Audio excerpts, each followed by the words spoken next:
Hey, what's up, internet?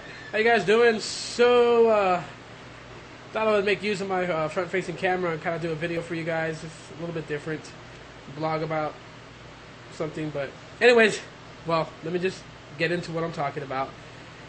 So, how many of you guys actually heard about Virgin Mobile's buyback program and how, like, on Facebook, they've been saying they'll buy back your phone up to $300 and all that good stuff.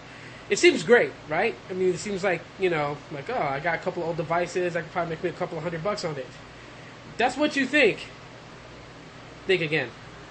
Now, I actually did some research on the website. I went to Virgin Mobile's buyback website, and I looked through it, and of course, the listing has for, all kinds of different devices. I mean, they had, the Galaxy Note 3 and all this stuff, so it's to me, it seems like it's not just only for Virgin Mobile phones. It's just basically any phone you have, they'll buy it back from you, and for a certain price. So then once I realized that, I started thinking to myself, well, then how much would, for Virgin Mobile customers, how much would their phones actually be worth? And so I did a little bit of research, and I was actually quite shocked. I mean, what you would get for your device. It doesn't matter what condition it's in. That's pretty much what they offer. And so, of course, me having the Galaxy S2 and the HTC Evo V4G, I decided to look those up. And for my Evo, they were offering me $5. $5 for my phone. I'd figure, if I was to do a buyback program for it, I would actually, if I was Virgin Mobile, I'd actually buy back my Evo for maybe, to be honest with you guys, maybe $20, just because the screen is cracked. I don't know if they were gonna refurbish it and use it, but the phone is fully functional. The only thing it is it's got one crack along the screen, and that's it.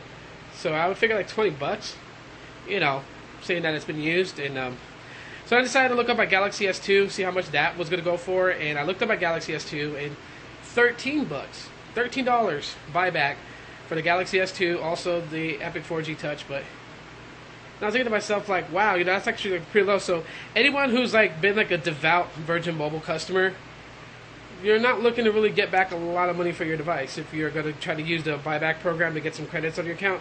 I mean, it does make sense, say you're tapped for cash, you got you're on the $55 plan, you got $45, you could easily just give back one of your phones and get some credit added to your account, so you would not have to worry about paying your bill. But then again, it's really not worth it. I mean, my opinion, the way I see it, my Galaxy S2 and my Epic 4G, well, not before you touch, but the Evo, I really wouldn't want to send it back, seeing that I'm only going to get that much for it, and the phones work absolutely well. So, yeah, buyback program.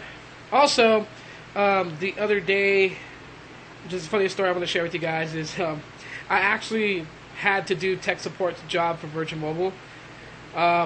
My fiance's phone's data was really messed up, really jacked up, and actually her whole account was messed up. She could make phone calls, she could do text messaging, but she couldn't get data. And so they were trying to troubleshoot why she wasn't connecting to the internet with her phone. They did everything, we programmed the phone a whole bunch of times and all that good stuff. And then finally they were like, well, we're going to create a trouble ticket. Now, so while we were told to wait 48 hours before we can even try to connect to the internet. They said just keep turning the phone on and off and checking if the internet starts working.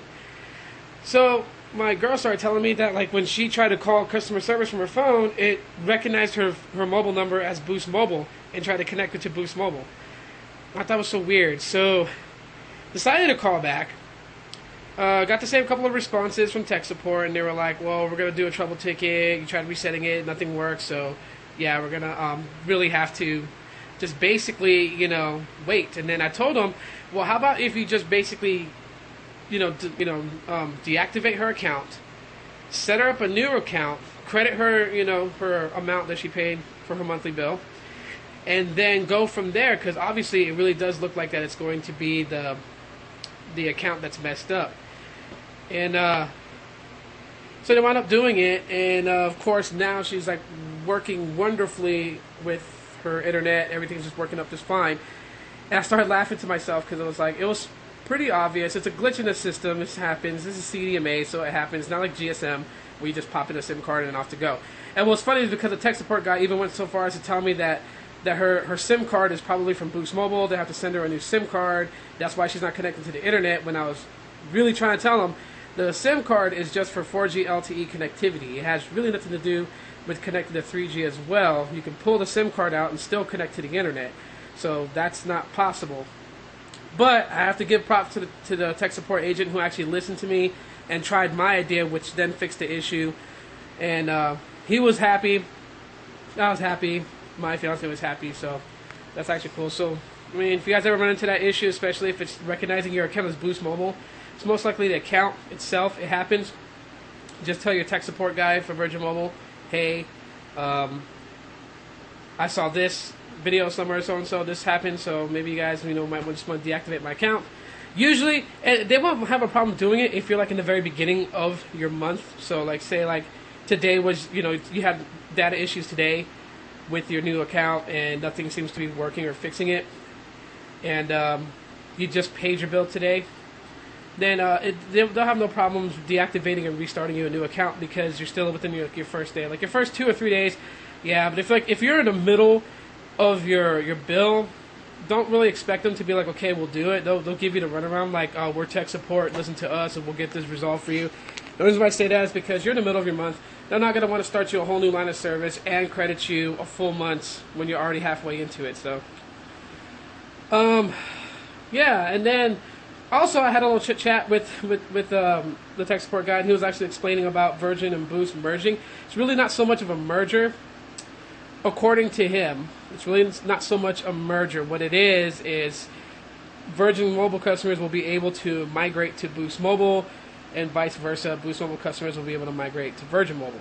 So the HTC Desire 601 will eventually be able to be put on Boost Mobile. If you don't like Virgin Mobile service, you can actually take your phone, deactivate your account with Virgin Mobile, and go over to Boost Mobile, no problems. The only thing he said that was odd is that you can't take none of your phones, Boost or Virgin Mobile phones, and migrate to postpaid Sprint, which is ridiculous because, it's like they're all under the same umbrella. And at first, I didn't know whether to believe them or not. I didn't know if they were still going to merge all the companies together and just have it under one umbrella, and then have Sprint, postpaid, Nextel for business, and then they're one company for Sprint prepaid. But that's not actually the case. Saying that Sprint did come out with Sprint prepaid, there's only 2 plans. $45 gives you unlimited talk and text, no data, and $60 gives you unlimited talk, text, and data. And they only have 3 phones for the Sprint prepaid: the Moto G, the Galaxy S3, and the Galaxy S4 Mini. The Moto G is $99.99. The Galaxy S3 is, I believe, $299.99. And then the Galaxy S4 Mini is $349.99. So 3 phones. So another prepaid under Sprint. All I gotta say is, Sprint, what are you guys doing? Consolidate, put them together, quit branching a tree. It's not gonna make you guys look like a formidable foe against AT&T, Verizon, or T-Mobile. It just makes you guys look really fragmented and an easy target to just easily take out. So anyways, guys, yeah, so this is like, my quick rant blog, and let me know what you guys think in the description of this video. If you guys not have subscribed, hit that subscribe button down there somewhere. If you like these quick mobile vlogs, whatever, because I'm doing it from my mobile camera, give me a thumbs up. Really helps me out. And I will see you guys next time with another video, topic, discussion, whatever. You guys take it easy.